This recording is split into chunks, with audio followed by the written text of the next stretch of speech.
বিগত ১৭ বছর বাংলাদেশের সাধারণ জনতা ফ্যাসিবাদী শাসন ব্যবস্থার মধ্য দিয়ে নানা ধরনের নির্যাতন, নিপীড়নের শিকার সহ বাকস্বাধীনতা হারিয়েছে। গত জুলাই আগস্টের ছাত্র জনতা ও সাধারণ মানুষের আত্মত্যাগের মধ্য দিয়ে বাংলাদেশ মুক্ত হয়েছে, কিন্তু থেকে গেছে আওয়ামী ফ্যাসিবাদের দোসরেরা। 18 জানুয়ারি শনিবার আওয়ামী ফ্যাসিবাদ ও তাদের দোসরদের বিচারের দাবিতে সোহরাওয়ার্দী উদ্যান থেকে কেন্দ্রীয় শহীদ মিনার অভিমুখে মার্চ ফর জাস্টিস কর্মসূচি পালন করে ছাত্রদল। এই সময় হাজার হাজার নেতাকর্মী এই কর্মসূচিতে অংশগ্রহণ করেন।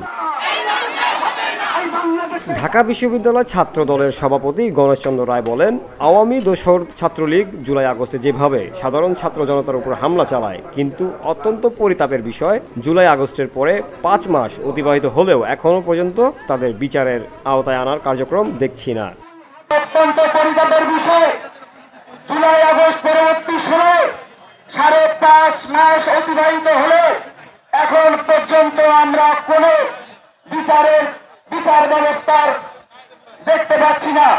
প্রিয় সহযোদ্ধা বন্ধুগণ, একই সাথে আপনারা দেখবেন বাংলাদেশের সর্বোচ্চ বিদ্যাপীঠ ঢাকা বিশ্ববিদ্যালয় ক্যাম্পাস সহ দেশের বিভিন্ন ক্যাম্পাসগুলোতে স্বৈরাচারের কিছু দোসর তৎকালীন সময়ে ফ্যাসিস্ট হাসিনা ওয়াজেদের হাতকে শক্তপোক্ত করার জন্য যারা মেধা মনন দিয়ে সহযোগিতা করেছিল, তারা এখন পর্যন্ত ঢাকা বিশ্ববিদ্যালয়ের মতো সর্বোচ্চ বিদ্যাপীঠ সহ দেশের বিভিন্ন ক্যাম্পাসে বহাল তবিয়তে বসে আছেন।